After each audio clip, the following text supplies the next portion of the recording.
Tay. So eto mga lodi, no. Daily yung pagpapainom natin ng tiki-tiki kay tiki-tiki for baby. Ito para sa ating bata na kambing. Ito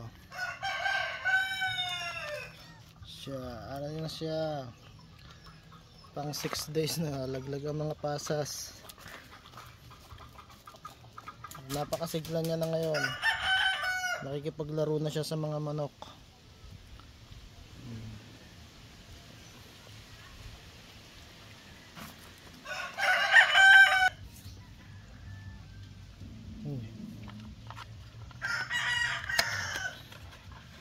So after natin ma-injectan to si ano ng tiki-tiki, no,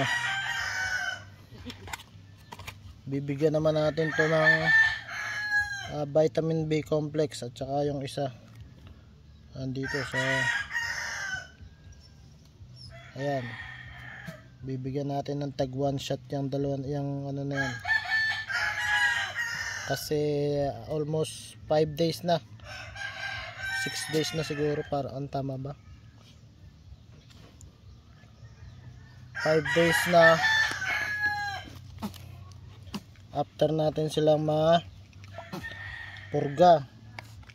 So sabi dun sa, sabi ng veterinary, yung tindahan, no, sa ano, 3 days lang pwede na daw injekan ng pangpurga. So ngayon kukuha tayo ng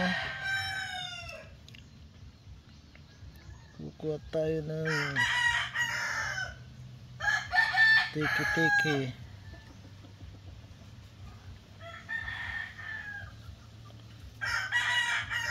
So everyday itong tiki-tiki, no, 1 ml. Yun. Yan na, 1 ml. Maliit na herenggilya lang yung ginagamit ko kasi para hindi naman masyadong ano sa bata. Tiki-tiki.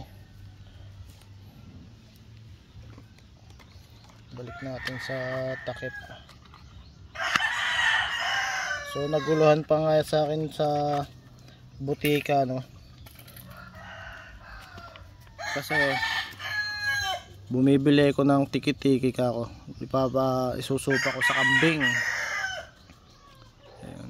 Ang tinatanong nila ko ilang buwan daw yung bata, sabi ko hindi bata, batang kambing yung i-injekan ko. So hindi rin sila aware na yung tiki-tiki doon sa butika, yung mga tao sa butika, no, hindi aware na yung tiki-tiki ginagamit din sa kambing. Ayan, lakas niya dumede, oh.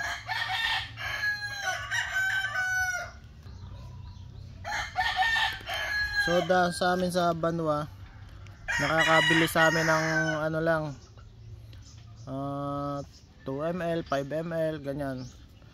Dito lang nilalagay sa straw ng soft drinks, no. Ikaw na yung bahalang tumusok o magsip-sip. Ayan,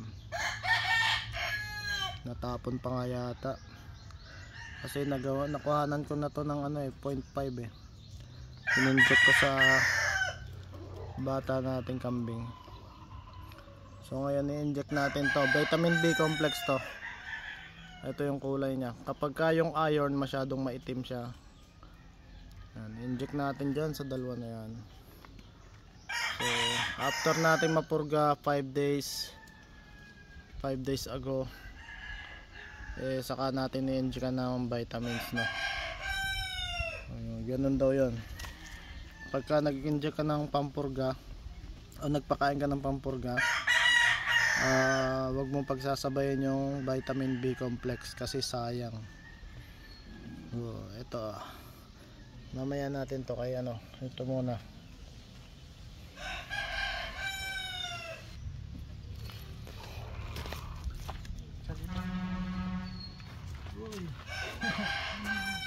ka pa mahuli.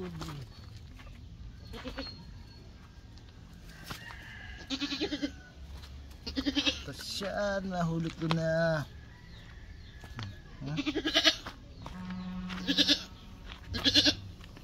Patainumin ko lang oh. Vitamins.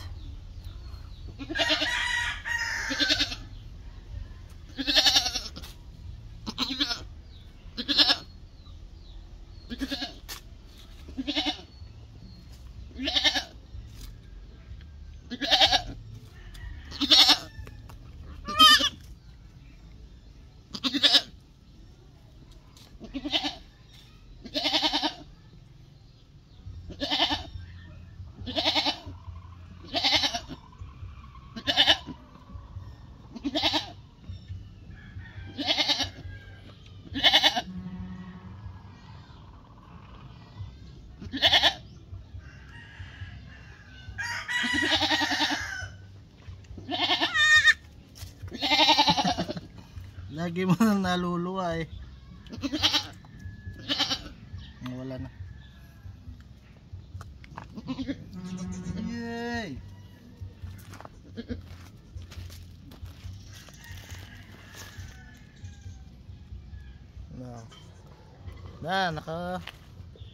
Nasupahan na natin siya. Mamaya matutulog na yan, antokin na yan.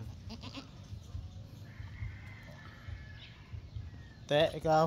Ito yung tatay niya oh. Gwapo no.